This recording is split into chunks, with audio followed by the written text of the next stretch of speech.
Hi guys, welcome to Office Blokes React. I'm Office Bloke Dave. I'm Office Bloke Mike. I'm Office Bloke Daz. Collectively, we're a bunch of federal boob inspectors. Really? Yeah, Federal. There. Okay. That's all I've got to say about What that. does the C stand for then in Something- CIA? Something Can't say it. or something's in action. Fill in the blanks. Yeah. Anyway, we're the Office Blokes. We have a Patreon and social media and merch and all that good stuff. Channel memberships. Click the link below. It'll take you where you need to go. Yeah. Simple as that. Job done. FBI versus CIA. How do they compare? One Secret sure. Service, isn't it? Isn't CIA Secret Service? Yeah, that's what I thought. They're sort of global, the CIA, whereas the FBI are domestic. Yeah, probably. That's what I always Yeah. thought. That's what that's- that's how I'd see it anyway. Video over. We don't need to Yeah, do it. done. There you go. That's it, yeah. Yeah, let's do it. FBI versus CIA. How do they compare?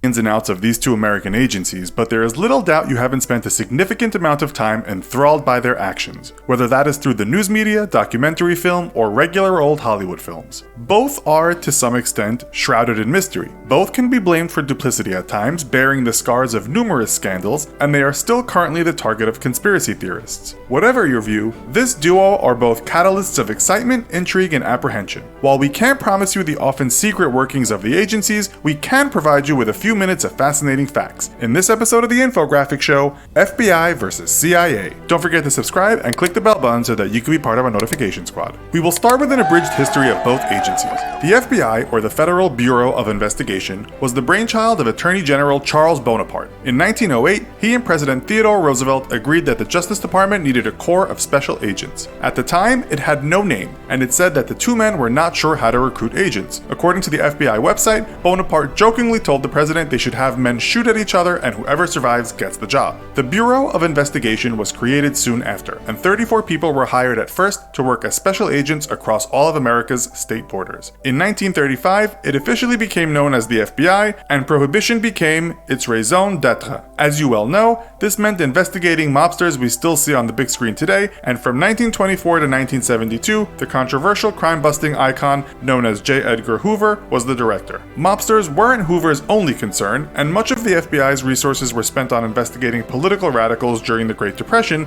which later included diminishing the impact of Americans with communist sympathies. The FBI's historical cases are of course too many in number to list, but some famous investigations include the stick-up robbing sweethearts Bonnie and Clyde, the white-collar crimes of the company Enron, the JFK assassination, the murder of 3 civil rights workers in Mississippi, Watergate, and of course 9/11. The FBI currently has its headquarters in Washington, D.C., and there are 56 field offices in major U.S. cities, as well as more than 350 smaller offices around the country. It also has about 60 offices in other countries. It employs about 35,000 people in all, which, as well as special agents, include scientists, intelligence analysts, language specialists, and those with a considerable IT acumen.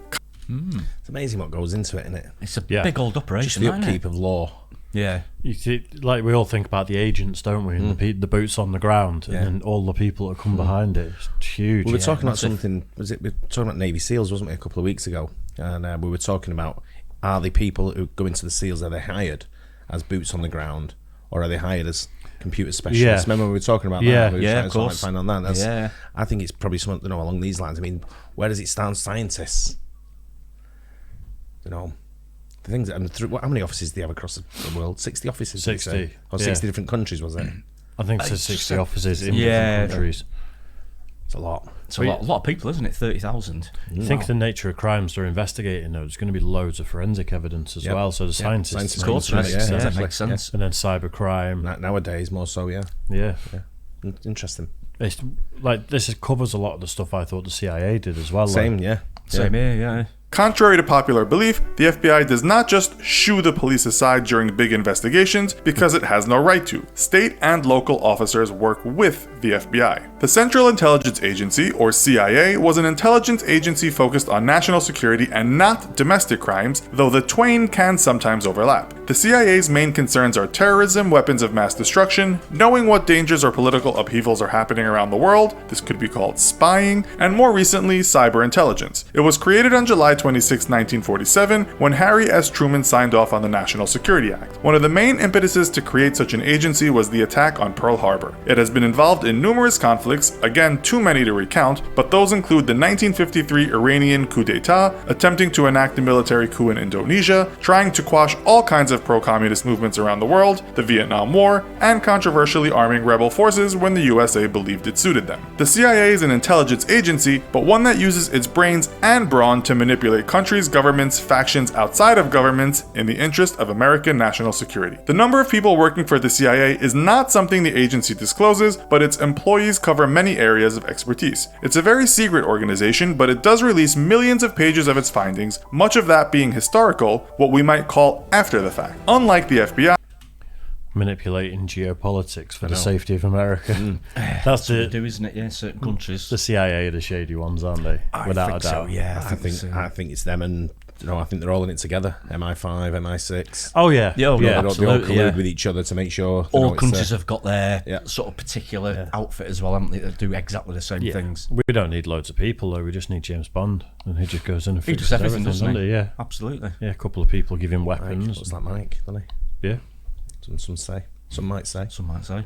the CIA website states that it never monitors US citizens, although it also states it will if there is a reason to believe that an individual is involved in espionage or international terrorist activities. Many of its workers are in Washington, D.C., at its headquarters in Langley, Virginia, but agents are also stationed, often working undercover, all around the world. Do these two agencies work together? Well, this is also a matter of controversy, and people have written books that delineate a war between the agencies. The CIA's website states that the relationship is strong, as threats to national security come in all sorts of guises, and so information can be shared. That information might relate to drug trafficking, money laundering, organized crime, and terrorism. Nonetheless, after 9/11, a congressional report stated that because intelligence was not shared responsibly, a possible counteraction did not happen. The New York Times wrote, "They failed to counter the threat from Al-Qaeda, even though they had known for years that its leader, Osama bin Laden, was determined to attack the United States." So, yes and no. They work together, but it seems the relationship may be somewhat difficult at times. The CIA is focused on collecting intelligence and cannot make arrests. On the other hand, the FBI could technically investigate a CIA agent and make an arrest if that agent violated federal law. So, what do you have to do to get on one of these teams? To join the FBI, you must be between the age of 23 and 37. You need a 4-year degree, 3 years work experience, and have a driver's license. You might also have a qualification in one of the following categories: language, law, accounting, computer science/information technology, or it just says diversified. Your skills will then be prioritized, and this could come under lots of things from accounting to law enforcement to military expertise to finance. Few applicants are actually selected, and even after all that, you will have to pass a series of difficult tests. You'll have to be fairly fit and be able to sprint 300 meters, do a load of push-ups, and run for 1.5 miles. After that, you've got medical checks, background checks, and polygraphs to pass. Get through that, and you could become anything from a regular FBI officer to a sniper or a behavioral analyst. You will also need to spend 20 weeks training at the FBI Academy in Quantico, Virginia. In interviews, former agents have said getting into the FBI is a long and arduous process. Not surprisingly, the CIA is pretty strict too on who it accepts, and to reiterate, not all workers are covert spies. You could be doing anything from specializing in math or economics. Most of its clandestine service employees are aged between 26 and 35. Like the FBI, background and medical checks and polygraphs will be part of the interview process. Again, you'll need a university degree, know your international affairs, and if you have traveled the world and know a few languages, the CIA states that that is a bonus. The CIA says on its website that some of the skills needed are to be able to analyze data, have strong negotiation skills, discretion, diplomacy, have criminal investigative experience, and if your degree is in criminology, homeland security, or emergency management, that helps too. You'll have to undertake a 56-day criminal investigation training program and train for a further 18 months at its headquarters. If you want to get a taste of what it's like working at the CIA, you can work as an intern at any time of the year. This, no doubt, should you prove yourself useful, will get your proverbial foot in the door. It generally lasts 90 days and you won't need to take the polygraph. Which would be the best place to work? That depends on a lot of things. One important matter when working for the CIA is secrecy if you are an agent. As its website points out in bold as important, friends, family, individuals, or organizations may be interested to learn that you are an applicant for or an employee of the CIA.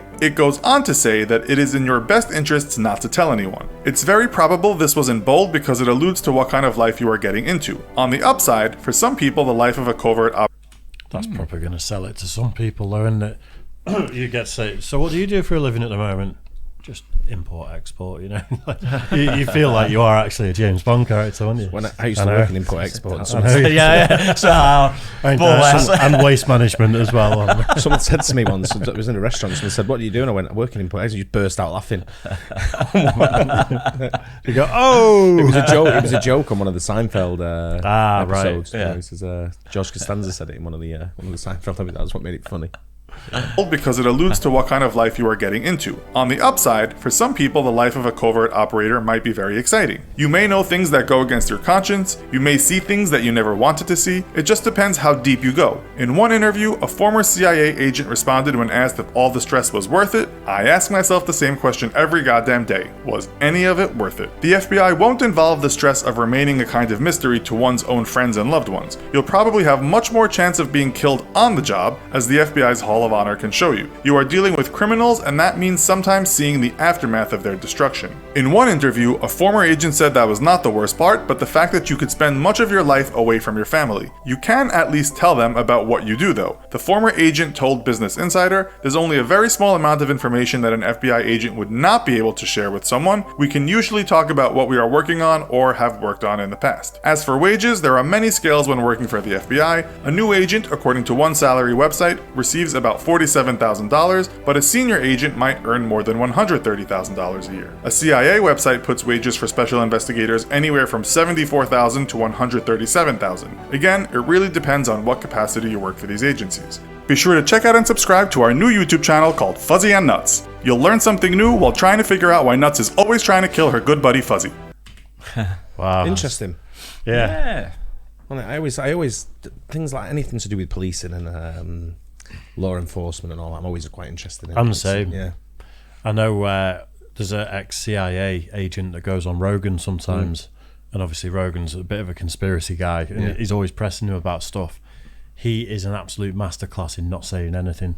He'll sit there for 3 hours and just have a conversation, and by the end of it, you're like, he's not said a single thing. It's 3 hours worth of just someone droning on. And kind of platitudes and stuff where you feel like you're absorbing stuff, and you're like, he did not say, no points were made, he didn't commit to anything. And I'm sure that's what a lot of them are like, aren't they? They're pulled from a military background. I'll bet. I was wondering if, like, military, you go into special forces, CIA, FBI, you go from police into it, maybe. Maybe. I'm sure there's crossover. Yeah, I'm sure there is. That's one difference. I didn't know that the CIA couldn't arrest you. Same. That's a big surprise to me, that. I thought they'd have like the same powers as the FBI. I thought they had some more. police in general. Yeah, maybe. Yeah. Can't arrest you, but they can assassinate you and not tell you about it. Absolutely, kind of not get told off for it as well. But they tend to be more like international, I think, don't they, by going off the video, I think, than FBI. A customs official once said to me, "Get over there, dickhead." No, he said. Customs official once said to me, "How does that feel? Do you need more lube?" No, And he wasn't even arresting you. A customs official said to me once, he said, if you think, we were having a conversation about something, he said, if you think a police officer's got power, speak to, or if you think someone's got power, speak to a police officer. If you think a police officer's got power, speak to a customs official. He's got more power than all the police. Wow.